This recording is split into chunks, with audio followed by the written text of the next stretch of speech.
कैमरे लगे हैं बात कर नहीं रहा। बेसिकली देखिए जी, बात यह है कि मैं ये समझता हूँ कि एक तो जो हालात इस वक्त पाकिस्तान में है, जिस तरह से इस वक्त एक बहरान जारी है, चाहे गंदम का बहरान हो, चाहे सियासत का बहरान हो, चाहे मईशत का बहरान हो, और अब एक अदालती बहरान भी जो है वो हमारे सामने सर उठा चुका है। तो इतनी ज़्यादा बहरानों में इस वक्त पाकिस्तान जिस तरह से घिरा हुआ है, उसमें सेटल डाउन होने की ज़रूरत है, उसमें चीज़ों को बेहतर करने की ज़रूरत है। लेकिन मेरी नज़र में ये जो पाकिस्तान का आइन है, उसकी मौजूदगी में एक नए कोई चार्टर या उसकी ज़रूरत नहीं है। पाकिस्तान का आइन को इन्फोर्स होना चाहिए, और अभी तक पाकिस्तान का आइन हमें इन्फोर्स होते हुए नज़र नहीं आ रहा, चाहे वो अदालतों की तरफ से हो, चाहे इलेक्शन कमीशन की तरफ से हो, चाहे बाकी इदारों की तरफ से हो। सो ये सबसे अहम बात यह है कि पाकिस्तान के आइन को इन्फोर्स करना है। सुप्रीम कोर्ट की जो जजेस हैं, जो 5 जजेस इस वक्त सुप्रीम कोर्ट में बैठे हैं, उनकी जो इस वक्त जो कोई तारीख़ रकम कर रहे हैं, जो इस वक्त जो हमारे सामने जो जमहूरियत है, ये सारी जजों ने एक्चुअली अगर आप इसकी पीछे आप इसके जदोजहद देखेंगे तो जब 1536 में लॉर्ड एडवर्ड कॉक खड़े हुए और उसने बादशाह को कहा कि आपका इख्तियार लामहदूद नहीं है, उसके बाद बिल ऑफ राइट्स आया और दुनिया में जमहूरियत और एक अकाउंटेबल गवर्नमेंट की बुनियाद जो है वो हमारे सामने आई। तो ये जजेस हैं जो कि सोसाइटीज़ को ट्रांसफॉर्म करते हैं, और आज सुप्रीम कोर्ट के जो जजेस हैं, इस्लामाबाद हाई कोर्ट के जो जजेस हैं, लाहौर हाई कोर्ट के जजेस हैं, बलूचिस्तान और खैबर पख्तूनख्वा के जजेस हैं, ये वो कम्युनिटी है जो ट्रांसफॉर्म कर रही है पाकिस्तान को। पाकिस्तान में एक सोशल चेंज आ चुकी है। पाकिस्तान में जिस तरह से वोट पड़ा है वो आप सबके सामने है। यहाँ पे कोई किसी से कोई डील नहीं कर सकता। अगर आप कहें ना कि इमरान खान एस्टैब्लिशमेंट से डील करके जो है वो कर लेंगे, तो वो फिर इमरान खान को सख्त नुकसान हो जाएगा। इसलिए डील मुमकिन नहीं है, एंगेजमेंट होनी चाहिए। डील जो है वो आउट ऑफ क्वेश्चन है।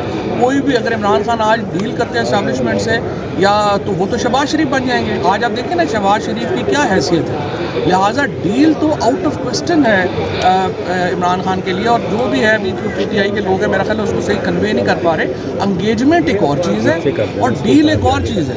एंगेजमेंट सबसे होनी चाहिए, उसमें कोई अपने एजेंडे के ऊपर, वो चाहे PMLN है, चाहे वो पीपल्स पार्टी है, चाहे मौलाना फजलुर रहमान है, सबसे इंगेजमेंट होनी चाहिए, एस्टैब्लिशमेंट से इंगेजमेंट होनी चाहिए, डील नहीं होनी चाहिए। डील हम कर चुके हैं, पाकिस्तान का आइन उसकी बुनियाद फराहम करता है, और इस वक्त सारी नज़रें पाकिस्तान के जजेस की तरफ हैं, चाहे वो लोअर कोर्ट्स के जजेस हैं, चाहे वो हायर कोर्ट।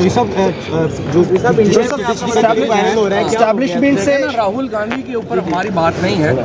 मुझे नहीं समझ आता इंडिया क्यों, मीडिया तो आपको बड़ा हाईलाइट मीडिया मुझे पता नहीं इस वक्त क्यों जो है मैं वहाँ सारी हेडलाइंस में हूँ। मुझे नहीं पता था कि मैं इंडियन इलेक्शन को इस तरह से इफेक्ट कर सकता हूँ। लेकिन fact of the matter is, देखें हिंदुस्तान के अंदर इस वक्त जो नरेंद्र मोदी और BJP हैं, वो महासभा, हिंदू महासभा को रिप्रेजेंट कर रहे हैं, और वो नफ़रत की सियासत कर रहे हैं। सो चाहे वो राहुल गांधी हो, चाहे वो कोई भी और सियासतदान हो जो नरेंद्र मोदी को रोक सकता है, हिंदुस्तान के तमाम जो लिबरल्स, हिंदुस्तान के तमाम वो लोग जो कि एक एक्सट्रीमिज़म के ख़िलाफ़ हैं, इस रीजन के तमाम लोग जो एक्सट्रीमिज़म के ख़िलाफ़ हैं, जाहिर है कि वो हर उस शख्स को सपोर्ट करेंगे जो नरेंद्र मोदी का रास्ता रोक सकता है। ये बता दें एस्टैब्लिशमेंट तैनाती में किसका इख्तियार होना चाहिए? देखिए ये तो अब बड़ी अहम बात है, और ये स्पेशल कोर्ट के जजेस के ऊपर लाहौर हाई कोर्ट ने, मेरा ये ख्याल है कि सबसे जो सब्सटेंटिव तजावीज़ हैं वो लाहौर हाई कोर्ट की तरफ से गई हैं, और लाहौर हाई कोर्ट ने ये कहा है कि देखिए ये स्पेशल जजेस जो हैं उनकी तैनाती हुकूमत नहीं कर सकती। आपको मालूम है शरफ फरीदी केस है जिसमें सेपरेशन की गई थी जुडिशरी की एग्जेक्टिव से। अब जब एग्जेक्टिव, और ये देखिए सबसे ज़्यादा जजेस कौन से मिसयूज़ हो रहे हैं, नैब का जज मिसयूज़ हो रहा है, एंटी टेररिज्म का जज जो है मिसयूज़ हो रहा है, एंटी करप्शन का जज मिसयूज़ हो रहा है। ये तमाम जजेस हुकूमतें लगाती हैं। ये शरफ फरीदी केस के ख़िलाफ़ है, आइन के जो सेपरेशन प्रिंसिपल है उसके ख़िलाफ़ है, और इंशाल्लाह ताला अब मैं तो ये रिट पिटीशन भी लेके जा रहा हूँ कि जो स्पेशल जजेस हैं इनकी अपॉइंटमेंट जो है वो हुकूमत नहीं कर सकती, ये मुतल्लिका चीफ जस्टिस। साहब ये बता दें कि एस्टैब्लिशमेंट से क्या उनको अपने भाई के ऊपर इत्मीनान नहीं है मियां नवाज शरीफ? मेरा ख्याल है मियाँ साहब जो है ना वो इस वक्त शहबाज शरीफ साहब जो है ना, उनको तो वो जॉन एलिया का शेर याद आता है कि अब नहीं कोई बात ख़तरे की, अब हर किसी को हर किसी से ख़तरा है। तो शहबाज शरीफ साहब को सबसे ज़्यादा ख़तरा घर वालों से है, बाहर वालों से है, और फिर उनसे है जो लेके आए हैं। तो शहबाज शरीफ साहब तो बस ऐसे ही। साहब आप कह रहे हैं कि PTI को एस्टैब्लिशमेंट से एंगेजमेंट करनी चाहिए, एंगेजमेंट करके PTI क्या बात करें? मैंने सारा भी एक्सप्लेन तो किया, क्या बात